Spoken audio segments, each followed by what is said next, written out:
সম্মানিত প্রিয় মা ও বোনেরা, আপনাদেরকে আজকে এমন 4টি আমলের কথা বলে দিব।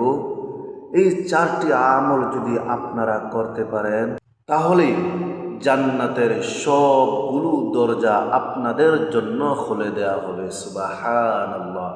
জান্নাতের 8টি দরজা আছে।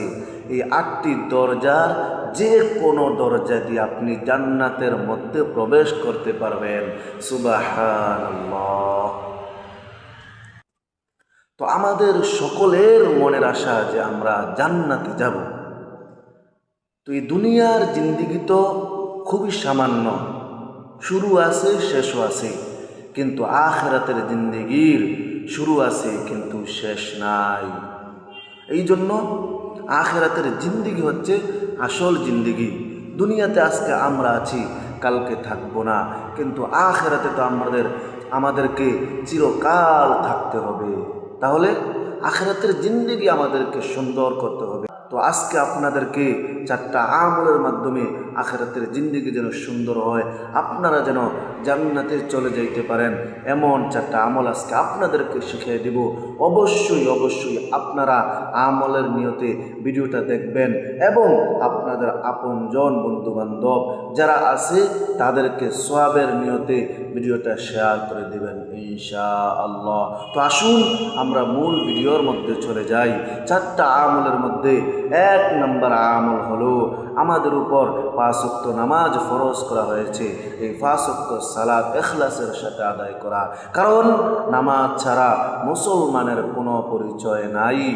আপনারা জানেন মুসলমান আর হিন্দু, বৌদ্ধ, খ্রিস্টান, ইহুদিরা ছাড়া তাদের মধ্যে পার্থক্য হলো নামাজ। তো এই নামাজ না পড়লে আল্লাহ পাক রব্বুল আলামিনের পক্ষ থেকে আমাদেরকে কি পরিমাণ শাস্তি দেওয়া হবে, আমাদের অনেকের হয়তো এই ব্যাপারে কিছু হলেও ধারণা আছে। এই জন্য তাহলে আমরা যদি আল্লাহ তাআলার শাস্তি থেকে, আযাব গজব থেকে বাঁচতে চাই, রহমত বরকত পেতে চাই, আল্লাহর জান্নাতে ঢুকতে চাই, তাহলে অবশ্যই অবশ্যই আমাদেরকে 5 ওয়াক্ত সালাত আদায় করতে হবে। 2 নম্বর হলো রমজান মাসের রোজা রাখা। তো রমজানের রোজা আল্লাহ পাক রব্বুল আলামিন আমাদের উপর ফরজ করেছেন। কোনো জরুরত ব্যতীত, মহিলা মা বোনদের রমজান মাসে অনেক জরুরত থাকে, এই জরুরত ব্যতীত রমজানের রোজা ভাঙ্গার কোনোভাবেই সুযোগ নাই। এই জন্য রমজানের রোজা যদি আমরা রাখি তাহলে আল্লাহর জান্নাতের 8টি দরজার যে কোনো দরজা দিয়ে আমরা জান্নাতে প্রবেশ করতে পারবো। সুবহানাল্লাহ। 3 নম্বর হলো নিজের ইজ্জত এবং পর্দার হেফাজত করা। এই জন্য আমরা নিজের ইজ্জত এবং পর্দার হেফাজত করতে হবে। নামাজ যেমন ফরজ, পর্দা করাও তেমন ফরজ। এই জন্য আমরা অবশ্যই অবশ্যই নিজের ইজ্জত এবং পর্দার হেফাজত করব ইনশাআল্লাহ। 4 নম্বর হলো স্বামীর আনুগত্য করা। স্বামী যেটা বলে, যেটা আদেশ করে এটা করা, যেটা নিষেধ করে এটা থেকে নিজেকে বিরত রাখা, স্বামীর কথা মতো চলা।